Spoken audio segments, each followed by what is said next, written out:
નમસ્કાર, હું વિજયભાઈ રાવલ. અત્યારે આપણે જૂનાગઢ સ્થિત મુચકુંદ ગુફાના દર્શન કરી રહ્યા છીએ અને એનો ઇતિહાસ પણ આપણી સામે રજૂ કરવાની કોશિશ કરું છું.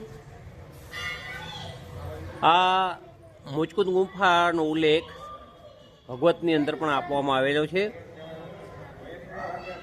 જ્યારે શ્રી કૃષ્ણએ તેમના મામા કંસને મારવામાં આવ્યા ત્યારે કંસનો એક મિત્ર હતો જેનું નામ હતું કલિયુવન. એ ઋષિનું નામ છે કલિયુવન અને એનો દીકરો હતો. એ કંસનો ખૂબ જ મિત્ર હતો. એટલે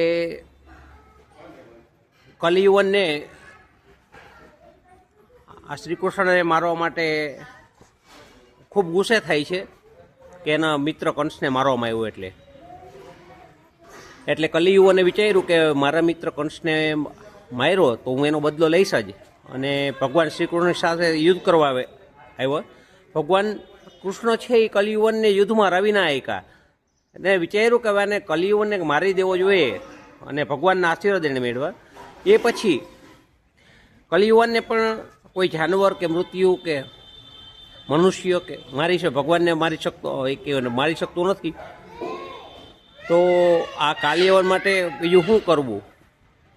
ત્યારે ભગવાનના આશીર્વાદ મળ્યા અને એણે કીધું કે કોઈ રાજા સૂતો હોય અને એને જગાડવામાં આવે અને સંધિની વિરુદ્ધ જેમ આપણે યુદ્ધ કરવા હોય તો એને માટે શસ્ત્ર આપવું પડે. એવી રીતે એમને યુદ્ધના નિયમની વિરુદ્ધ જો અહીંયા રાખવામાં આવે, કોઈ યુદ્ધ કરવામાં આવે, કોઈ રાજાની ઉઠાડવામાં આવે પૂતેલો હોય તો એની જો દ્રષ્ટિ પડે તો આ છે બળીને ભસ્મ થઈ જાય. કલિયુવન નામ જે હતો કંસનો મિત્ર એ. એટલે શ્રી કૃષ્ણ ભગવાન ત્યાંથી ભાગે, યુદ્ધમાંથી હારી ગયા હોય એટલે. અને ભાગતા પછી આ જે જૂનાગઢનું નામ જ રેવતાચળ પર્વત છે. તો એ રેવતાચળ પર્વતની અહીં સૌરાષ્ટ્રમાં આવ્યું છે. અને મથુરાની નગરી, એની રણભૂમિ જે પ્રભાસ પાટણ, એ બધેથી એવું નામ અહીંયા સંકળાયેલા છે. એટલે શ્રી કૃષ્ણ ભાગતા આવે છે. કલિયુવન બહુ ક્રોધિત થઈ જાય છે અને ભગવાનને મારવા એનો પીછો કરે છે. પણ ભગવાન છે એ થાકી જાય છે. એટલે કદમના ઝાડ નીચે પોતે બેસી જાય છે ને પોતાનું નામ બદલી દે છે ને પોતાની મરુભૂમિ છોડી અને એમ કે મરુભૂમિમાં મારી રહ્યા યુદ્ધ કરો. પરંતુ ભગવાન ત્યાંથી ભાગી ગયા ના રેવતાચળ પર્વતમાં આવ્યા. અને રેવતાચળ પર્વતની અંદર અહીંયા જે મુચકુંદ નામના રાજા છે સૂતા હતા, એમની ઉપર એણે પોતાનું પિતાંબર છોડી દીધું અને પાછળ છુપાઈ ગયા. આથી રાજાને એવું, જે કલિયુવન જે ઋષિનો પુત્ર હતો કંસનો મિત્ર, એને એમ લાગ્યું કે અહીંયા શ્રી કૃષ્ણ સૂતેલા છે. એટલે એણે જોરથી એક વસ્ત્રને ખેંચ્યું અને મુચકુંદ રાજા ઉઠ્યા.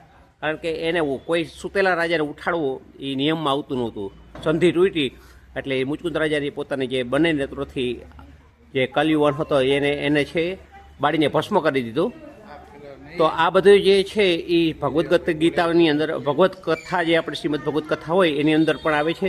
અને ત્યાર પછી તો ભગવાને ચતુર્ભુજ નારાયણ રૂપ પોતાનું પ્રગટ કર્યું. અને હા, લાસ્ટમાં પણ એણે જ્યારે કલિયુવન જ્યારે એની રાખમાંથી પણ અવાજ આવ્યો હતો કે હે કૃષ્ણ હું તારો પીછો કરતાં આવ્યો તો મારા મને કંઈક તું બોલાય, ત્યારે એણે ભગવાને એની રાખ લઈ લીધી અને કલિયુવનને આ પહાડીની ગુફામાં સ્થાપિત કરી દીધું. કલિયુવનને તાવીજના રૂપમાં સ્થાપિત કર્યું અને કર્મ કરો અને ભગવાનને વરદાન દે. કલિયુગમાં એને દાતાર તરીકે અટાણે કહેવામાં આવે છે કે દાતાર તરીકે પૂજાય છે. અને ભગવાને જ એને કીધું કે કલિયુગમાં તને દાતારના નામથી જાણવામાં આવશે. તો આ દાતારની સાથે પણ આ પ્રસંગ સંકળાયેલો છે. હવે હું આપને ભવનાથ મહાદેવ, આપણે મુચકુંદ મહાદેવના દર્શન કરાવું છું. અંદર જઈએ આપણે એ ગુફાના પણ દર્શન કરીએ.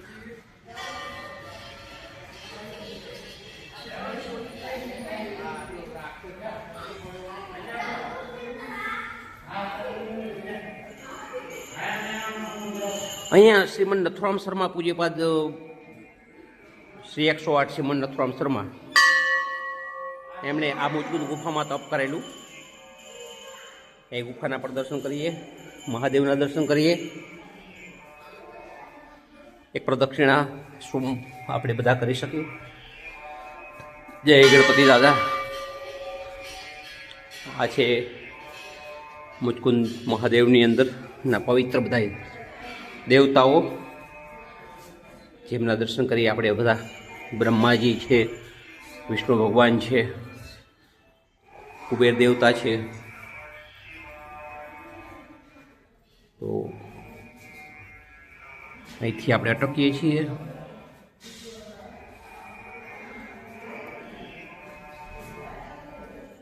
અને પછી અહીંયા મુચકુંદ મહાદેવજી અહીંયા સ્થાપિત કરવામાં આવ્યા છે. અને એ ગુફા જ્યાં છુપાયેલા હતા ભગવાન શ્રી કૃષ્ણ અને મુચકુંદ રાજા જે સૂતેલા હતા એ ગુફાની અંદર હવે આપણે જશું. જય મહાદેવ.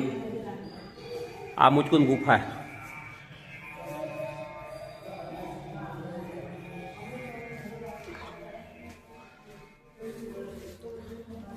આ મુચકુંદ ગુફાને મારું માથું વટકાણું છે, કાંઈ વાંધો નહીં. ગુફા છે અને અહીંયા અન્નપૂર્ણા માતાજી બિરાજમાન છે. જય મા અન્નપૂર્ણા. મુચકુંદ ગુફાની અંદર બિરાજમાન અન્નપૂર્ણા માતાજી. ત્યાર પછી આ ગુફાની અંદર જે આગળ વધીએ છીએ, અહીંયા ફળ મંદિર આવે છે.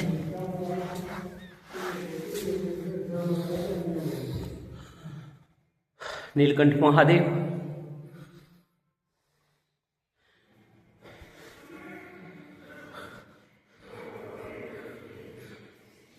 અહીંથી બીજો બહાર નીકળવાનો રસ્તો છે. જય ગુરુ દત્તાત્રેય. દત્તાત્રેય ભગવાન આવે છે, એમના દર્શન કરીએ અને ધન્ય બનીએ. જય ભગવાન. હવે અહીંથી ગુફા પૂરી થશે. જય કૃષ્ણ કનૈયા. જય બાળ ગોપાલ. ને આપણે આ બીજા ગેટેથી બહાર નીકળી ગયા. ગુફા બહાર આગળ તૂણો છે. જય મુચકુંદ મહાદેવ કી જય. શ્રી સદગુરુદેવ કી જય.